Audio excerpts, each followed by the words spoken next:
DVC command area के लोगों के लिए एक बड़ी खुशखबरी। अब बेवजह उनके क्षेत्र में डीवीसी बिजली नहीं काटेगा।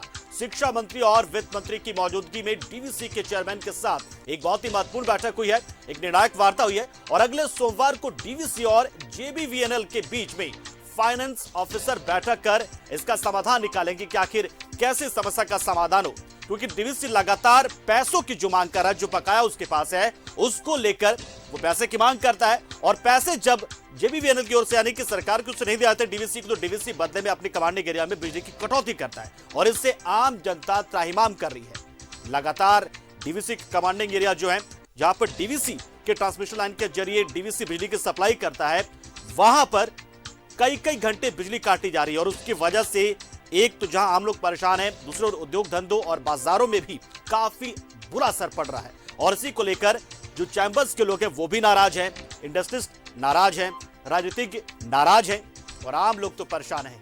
और इस खबर पर पूरी जानकारी देने के लिए हमारे साथ हमारे सहयोगी शहनवाज जुड़ चुके हैं सीधा। शहनवाज, निश्चित तौर पर एक बहुत बड़ी खबर, ये राहत वाली खबर है, खुशखबरी है डीवीसी कमांडिंग एरिया के लोगों के लिए।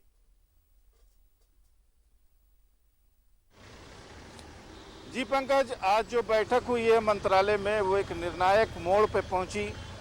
शिक्षा मंत्री जगन्नाथ महतो ने इनिशिएटिव लेकर ये काम किया और डीवीसी के जो चेयरमैन हैं आरएन सिंह वो यहाँ रांची पहुँचे और उन्होंने खुद अपने अधिकारियों के साथ इस बैठक में शिरकत की।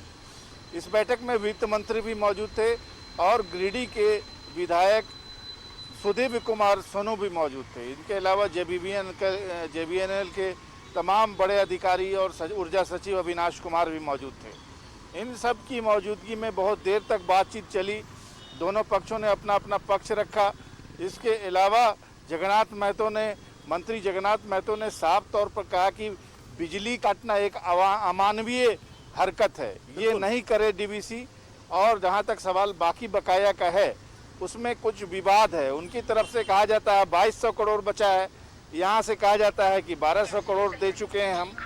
तो इन सब को देखते हुए अगले सोमवार से दोनों कंपनियों के जेबीवीएनएल और डीवीसी दोनों के फाइनेंस अफसर अब बैठेंगे और वो अपना एक तय करेंगे। कागजात तो दोनों के पास होंगे, हिसाब किताब दोनों के पास होंगे। जो सही होगा, जो बकाया वाकई निकलेगा, सरकार कैबिनेट में ला करके उसको फौरन देने का मंत्री जगन्नाथ महतो ने वादा किया है।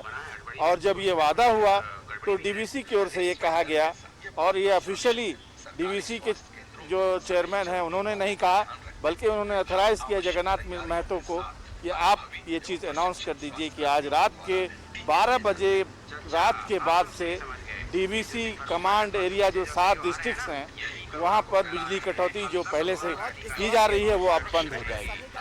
जी, क्यों था? क्या दबाव बनाने के लिए कि मोनोपोली की वजह से, किस वजह से, ताकि जनता त्राहिमाम करे और फिर सरकार पैसे दे?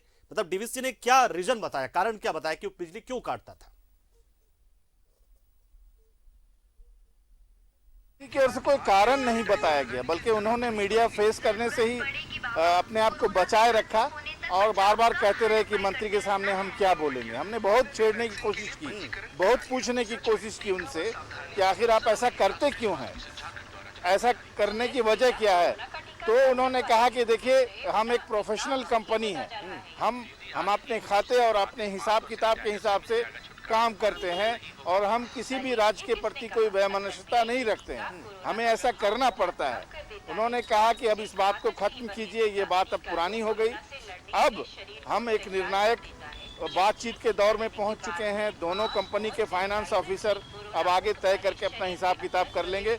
हम अब बिजली कटौती जो हमने की थी वो हम वापस लेते हैं, इतना उन्होंने कह दिया।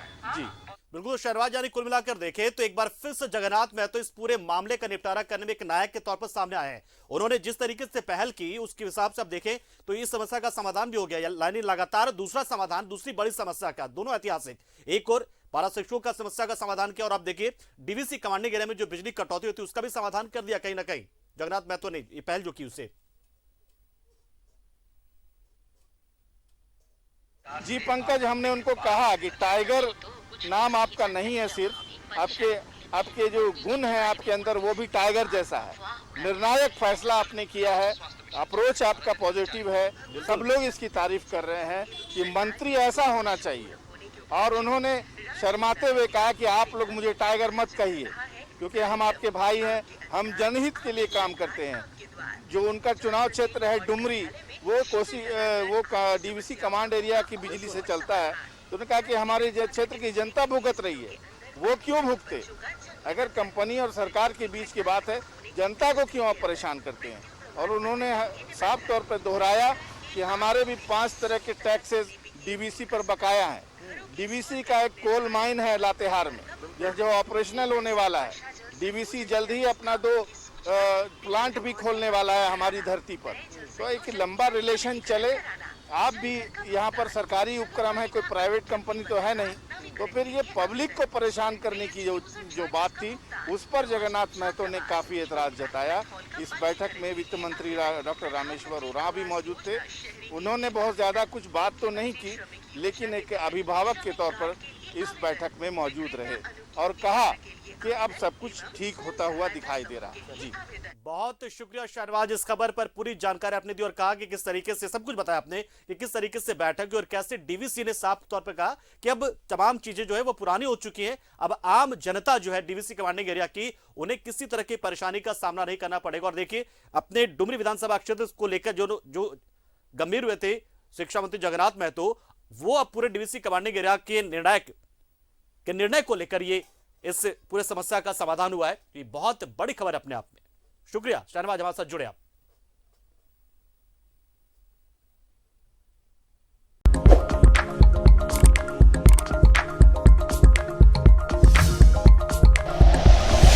Like and share videos, subscribe करें हमारा चैनल और प्रेस करें बेल आइकॉन। न्यूज़ 11 भारत, सच है तो दिखेगा।